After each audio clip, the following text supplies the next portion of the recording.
warahmatullahi wabarakatuh. Today we're going to meet 3 in the week 4. Jadi maaf ya, jadi dari awal salah perhitungan. Yang pertama itu pertemuan pertama itu perkenalan juga dihitung ya. Jadi masuknya week 1, week 2, week 3 dan sekarang udah week 4. Tapi di sini yang week 3 gak apa-apa. Ya, santai aja. Oke, kita akan belajar tentang pronoun. Pronoun itu adalah kata ganti subjek yang bisa diganti oleh berbagai padanan kata yang sesuai. Jadi tujuannya diadain adanya pronoun ini biar tulisan kalian atau bacaan kalian yang sedang dibaca itu tidak monoton istilahnya ya. Jadi saling mengganti agar lebih dinamis apa yang kamu baca dan ataupun apa yang kamu tulis. Oke, jadi istilahnya pronoun itu menggantikan padanan kata yang bisa mewakili kata yang sebelumnya. Oke, next. Jadi si pronoun itu memiliki fungsi bisa sebagai subjek, bisa direct object, indirect object, ataupun object of the preposition. Jadi dia itu fleksibel si fungsinya. Jadi bisa di mana aja ya. Contohnya, Hanifah drinks a cup of coffee every afternoon. Jadi kamu dengan kalimat ini bisa juga memodifikasinya dengan penggunaan pronoun, misalnya she drinks a cup of coffee every afternoon. Jadi di kalimat yang kedua ini kalian mengganti Hanifahnya dengan she. Apakah bisa? Bisa, seperti itu. Ataupun kayak gini, Hanifah drinks it every afternoon. Nah, kalian mengganti si objeknya itu a cup of coffee-nya dengan it. Bisa? Bisa. Untuk apa? Biar lebih dinamis dan ketika kamu menulis ataupun membacanya itu tidak terlalu monoton. Jadi istilahnya sudah ada terwakilkan dengan she ataupun it. Jadi nge-refer si she-nya itu ke Hanifah di kalimat sebelumnya, ataupun it yang ini merefer ke kalimat sebelumnya yaitu a cup of coffee. Kamu ketika baca paragraf akan banyak menemukan hal-hal ini, dan perhatiin si preposisinya itu mengacunya kemana, nge-refernya kemana, agar kamu tetap dapat fokusnya dan intisarinya. Oke, kita akan kenalan ke berbagai macam-macam pronoun. Yang pertama itu indefinite pronoun. Biasanya pronoun ini sifatnya itu enggak terlalu jelas ya. Bisa menggambarkan tentang tempat, seseorang, ataupun sesuatu lah yang enggak terlalu jelas. Misal penggunaannya itu misalnya pakai anyone, somebody, whichever, whoever, other, something, nobody. Contohnya kayak gini. Ketika kamu ada di sebuah rumah ataupun ruangan, terus ada beberapa orang, terus kamu tinggal nanya aja langsung, would anyone like a coffee? Kan gak spesifik kamu mau nanya ke siapa, apakah ke si Budi, apakah ke si Hani, ataupun ke si Hanifah, ke Wati, itu siapapun kamu mengcover semuanya. Dalam artian kalimat tanya itu enggak spesifik, tapi untuk siapapun yang ada di ruangan tersebut. Would anyone like a coffee? Something like that. Atau kamu mempunyai barang makanan lebih dari satu jenis, terus kamu ngomong ke orang yang ada di sekitar kamu, tinggal ngomong take whatever you like. Take whatever you like, it means kamu mempersilahkan seseorang atau lebih dari satu orang untuk mengambil sesuatu barang yang ada di depan kamu yang kamu miliki. Misalnya dalam konteks ini, misalnya take whatever you like, terus Sinta itu ambil kue, terus Humaira itu bukan ambil kue tapi ambil ranginang, seperti itu ya. Oke. Next, personal pronoun itu lebih spesifik. Kamu lebih hati-hati dalam penggunaannya. Jangan sampai ada kesalahan ataupun kekeliruan dalam penggunaannya, karena kalau misalnya keliru ini fatal banget. Misalnya Hanifah, Hanifah itu kan cewek, tapi kamu pakainya he, itu gak boleh ya, itu fatal banget. Terus misalnya Wati, Wati itu adalah she, perempuan, tapi kamu pakainya he, gak boleh karena itu cewek. Terus misalnya hmm, Teddy, Teddy, Teddy itu cowok, harusnya pakai he, tapi kamu malah pakai she, itu gak boleh ya. Kalau personal pronoun itu harus lebih spesifik.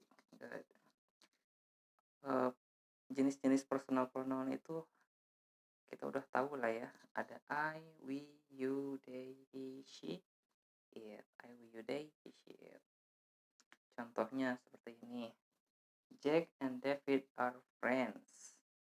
Itu satu kalimat. Kalimat yang selanjutnya, they play basketball together. Nah, dengan penggunaan personal pronoun ini, kalian bacanya tuh lebih dinamis. Kenapa? Karena lebih apa ya? Enak aja dibacanya, nggak berulang-ulang. Misalnya kalau misalnya nggak pakai personal pronoun kayak gini ya. Jack and David are friends. Terus diulangi lagi. Jack and David play basketball together. Jadi lebih mempersingkat, terus menambah dinamika kosakata. Nah, kita harus mengetahui they itu merefernya kemana. Nah, pasti merefernya ke kalimat yang pertama. Berarti kalimat yang pertamanya itu berarti ada di situ ada Jack and David. Oh, berarti Jack and David itu disebutkan oleh personal pronounnya they. Itu ya. Oke. If you still confused, you can repeat. Okay, repeat because the repeat method is very effective for now. Come on, next. Reflective pronoun. Kalau reflective pronoun itu seperti mengembalikan lagi suatu permasalahan ataupun suatu omongan kepada si narasumbernya. Dalam arti ya, ketika si narasumbernya menanyakan sesuatu, terus dijawab lagi kebalikannya sama dia gitu. Jadi udah nanya dialemparin lagi kayak gitulah. Itu namanya reflective pronouns. Biasanya pakai kata myself, yourself, himself, herself, itself, ourself, yourself, themselves. Contohnya kayak gini, ketika kamu nanyain how many, terus teman kamu jawabnya count yourself, berarti kan kita udah nanya malah dibalikin lagi seperti itu. Itu penggunaan dari reflective pronoun. Misalnya Peter and Paul had baked themselves cakes. Jadi dia tuh memberikan sesuatu hal, informasi, tapi informasi tersebut malah membalikannya lagi kepada mereka bahwa oh ini yang masaknya tuh gua gitu, gua sama si Peter gitu ya. Jadi merefleksikan gitu, something like that. Okay. Demonstrative pronoun. Demonstrative pronoun itu kata tunjuk. Kata tunjuknya itu ada this, ada that, ada this, dan ada those. Dari 4 kata tersebut dibagi 2. Ada singular, ada plural. Nah, terus dibagi lagi. Kalau yang dekat dengan bendanya sama kita itu berdasarkan jarak, ada yang dekat, ada yang jauh. Jadi kamu harus agak fokus ya dengan demonstrative pronoun. Oke, kalau this untuk barangnya satu dekat dengan kita, this. Kalau that barangnya satu tapi jauh dari kita, singular. Kalau this barangnya lebih dari satu dekat sama kita. Kalau those barangnya lebih dari satu jauh sama kita. Ini dekat, ini jauh, dekat, jauh. Oke. Kalau this barangnya satu tapi dekat. Kalau that barangnya satu tapi jauh. Kalau this barangnya lebih dari satu tapi dekat. Kalau those barangnya lebih dari satu tapi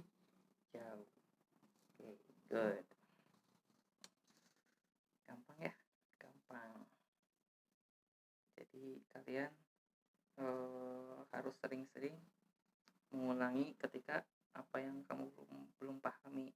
Oke, ketika belum paham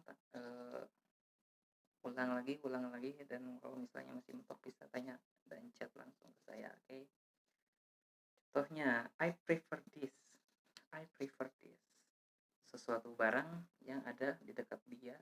Dan satu, these are beautiful, lebih dari satu barangnya yang ada di dia dan juga jaraknya dekat.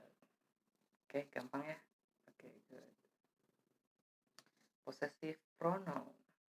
Possessive pronoun itu untuk menyatakan sebuah kepemilikan, ya, ownership. Contohnya, the cat is mine. It means that the cat is mine. Jadi punya saya gitu. Itu kucing punya punya saya gitu. Udah bukan punya kamu tapi punya saya.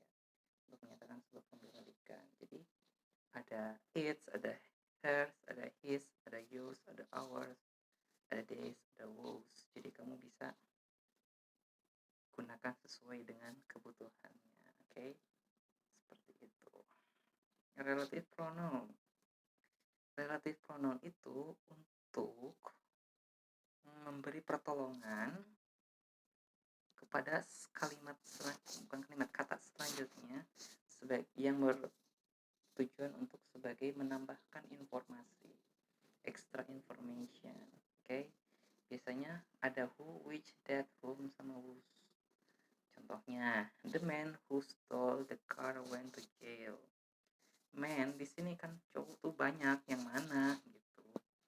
Kalau misalnya the man stole the car went to jail bisa, tapi kan masih general. Cowok itu yang mana? Diperjelas, the man who. Nah, cowok yang ini yang mencuri mobil gitu. Jadi ada penegasan gitu bahwa bukan cowok yang ini, bukan yang itu yang di sana, tapi yang ini gitu. Oke, jadi jangan mengeneralisir, tapi lebih spesifik dibantu oleh relative pronoun. Next, interrogative pronoun itu fungsinya untuk kalimat tanya. Oke, ada whom, ada who, ada whose, ada what, ada which. Contohnya, who will come to the party, which do you prefer, what do you need, something like that. Ini ya mendasar lah ya, kalian udah tahu. Nah, pada dasarnya seperti itulah penggunaan dari pronoun. Jadi agar lebih dinamis tentang bacaan yang kita baca ataupun tulisan kita yang sedang ditulis. Jadi intinya seperti itu, biar tidak terlalu monoton. Pronoun itu biasanya penggunaannya sangat bervariasi, dan yang terpenting kita jangan sampai terjebak dari penggunaan pronoun yang digunakan oleh si penulis, karena biasanya kalau kita nggak ngeh di kalimat selanjutnya lalu terjun ke kalimat selanjutnya itu, kok ini maksudnya kemana ya? Nah, berarti kamu harus pahami dulu kalimat sebelumnya. Itu berarti otomatis kalimat yang selanjutnya itu bakal merefer ke kalimat yang sebelumnya. Jadi intinya kalian harus selalu fokus ketika membaca. Keep focus meanwhile you read. Okay? Thank you for coming. See you next week. Wassalamualaikum warahmatullahi wabarakatuh.